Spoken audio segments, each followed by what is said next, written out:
welcome to Turnpike Week 7 preview. I, as you probably have already guessed, am not League Commissioner Kevin Babula.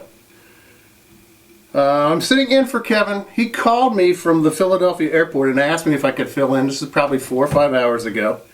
He's actually flying to San Francisco to take Vernon Davis out for dinner to thank him for his first win of the year. So, we're glad to see you got that win under your belt, Kevin, and hope you have a great dinner with Vernon. Don't get too drunk and don't get too crazy. So, let's just move right into last week's games. Going to be a little hard here. I'm not like the silver-tongued devil Kevin that can just talk extemporaneously. I'm going to have to refer to my notes and things of that nature. So, let's just talk about last week's game, and we'll start with my game where I played my son-in-law and for the 5th time in the 6 years of the league, lost to him, 110-99. I think the analysis of that game, Matt's pickup of Mike Tolbert was brilliant. Tolbert came through with 2 touchdowns, which really was the winning margin. Matt won by 11. The Newton to LaFell pass killed me. That was like a 22-point play. And what really killed me is that Randall Cobb is now gone for the rest of the year. That's going to hurt. And what actually hurt me in that game is that collectively my wide receivers made 12 out of the projected 43 points. That sunk me. Let's move into the next game. The Gladiators versus the Warriors of Babylon.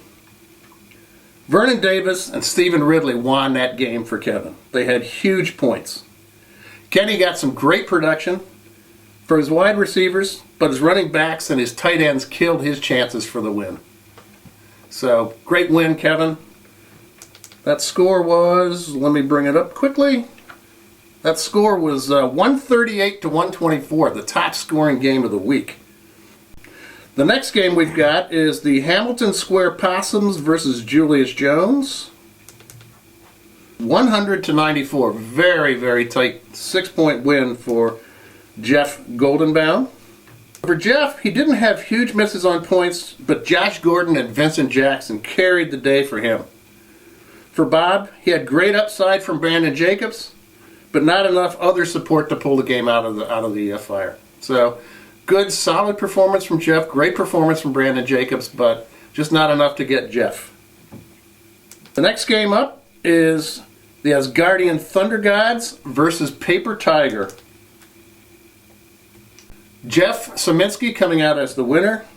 Jeff rode the coattails of Matt Stafford, who was 14 points over his projected number. For Chris, he got great games from Jamal Charles and Justin Blackman. The rest of the team definitely underperformed, which cost Chris the win. The next game we have is Get Work Done versus the Woodbury Wankers. For Greg, for the first time, it wasn't Peyton Manning. He got great games from Arian Foster, Noshawn Marino, and the Chiefs' defense. And he got work done. For Anthony started Mike Williams, who was actually out pregame, and Donnie Avery, who had a marvelous 1 catch and a fumble for -2 points. From there, dude, the rest was just history. Finally, the last game was 1 gram equals a pound versus the Eastfall Jedi. Score of that game was 109-99. Brian got huge games for Marshawn Lynch and Larry Fitzgerald for the win, while Mike got a really great game from Nick Foles in relief of Michael Vick, a good upside game from Eddie Lacy, and not much from anybody else. So, and as a nice lead-in, starting this week, I'd like to introduce another new award to the league. It's called the Lullaby Week Award. I mean, we're all in the midst right now of the bye weeks, and we consistently have to try to figure out who's the right player to put in for our studs. We know we're not going to get any points out of our studs when they're on the bench. This segment is not about that at all. This segment is about the player that we actually expect to get huge points who gets minimal or no points. And the first recipient of the Lullaby of the Week Award is thanks to the New England Patriots, who took an outside linebacker, chucked him on every play, never got him involved in the game. This award goes to Brian Sheehan's 2nd-round draft pick, Jimmy Graham, whose stat line for this week was no catches for no yards and no touchdowns, giving Brian a great total of 0 points. Ryan, for your sake, I'm hoping the rest of the NFL doesn't pick on this and chuck Jimmy Graham every week and kind of reduce him to where he's a minimal contribution. For the rest of the guys in our league, I'm hoping to do exactly that. So even though your luxury player didn't get any points this week, Brian, you still won the game, which was good. That takes us right into our next segment, Ask Bobby C. Ask Bobby C! Here's the question this week.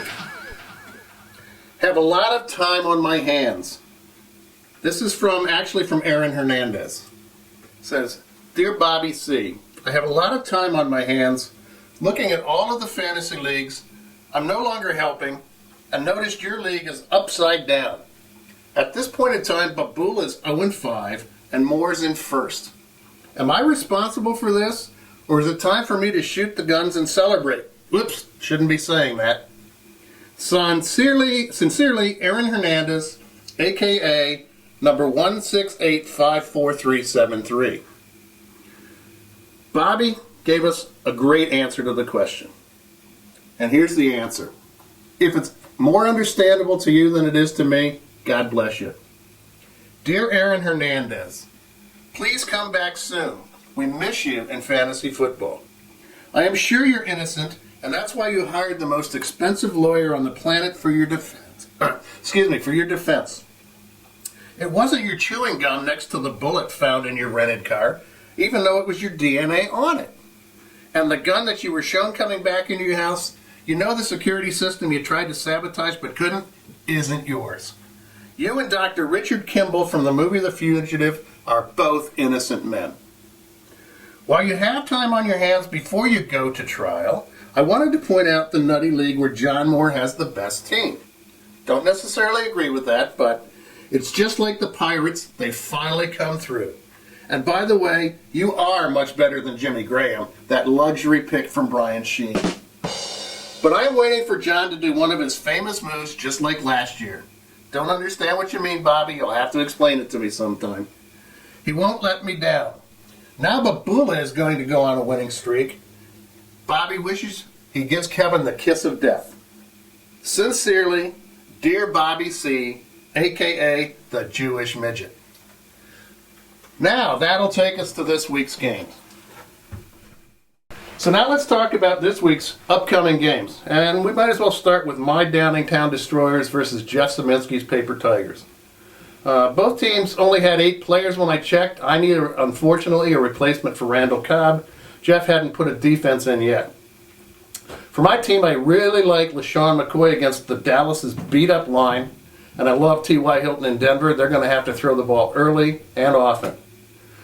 For Jeff, his running backs both face really weak defenses this week. And Deshaun Jackson is, Deshaun Jackson, always dangerous. Now that we know that Nick Foles is going to be throwing the ball to him this week, I think he may be doubly dangerous. Next, let's move to the Warriors of Babylon versus Julius Jones. For the Warriors, the Philly secondary hasn't stopped anybody yet, so let's expect some big games from Tony Romo and Terrence Williams, while Vernon Davis continues to just have monster games. For Bobby C, unless he makes the change, he's going to play a Manning at quarterback, and unfortunately his name is not Peyton or even Archie. He's going to have to start Eli. Powell, Johnson, and Jacobs are all questionable. Bobby, unfortunately, this could really get ugly. Next we move to Fishtown off in the corner versus the Gladiators.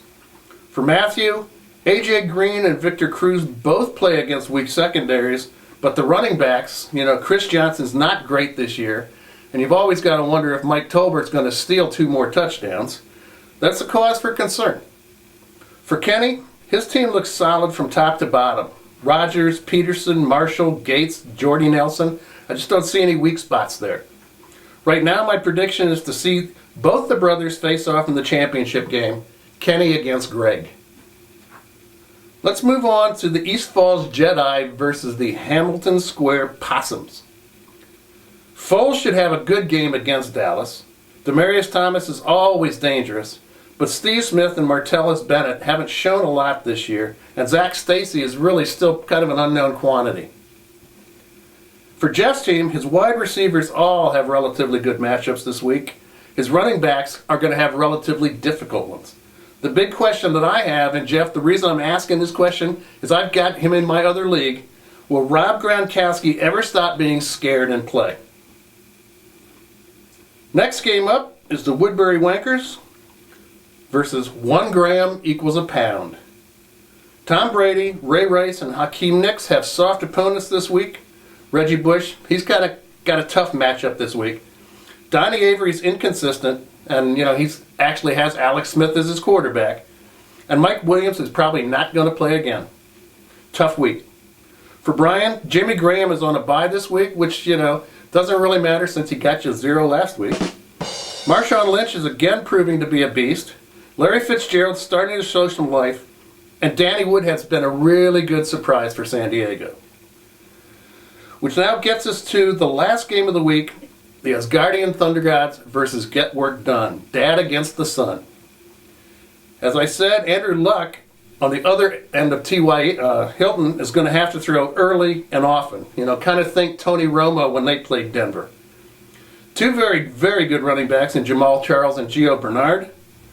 Already announced that Chad Henney's the quarterback this week, so that's really good news for Justin Blackman. For Greg, it just comes down to one question for me. How do you beat this team?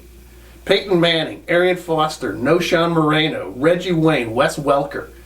Greg's only weak spot going forward is going to be week 9 when he plays his brother, and Denver's on a bye that week. So there we go. That's the week wrap-up from last week. That's the kind of assessment of next week. I'm not your league commissioner, Kevin Babula, but bye.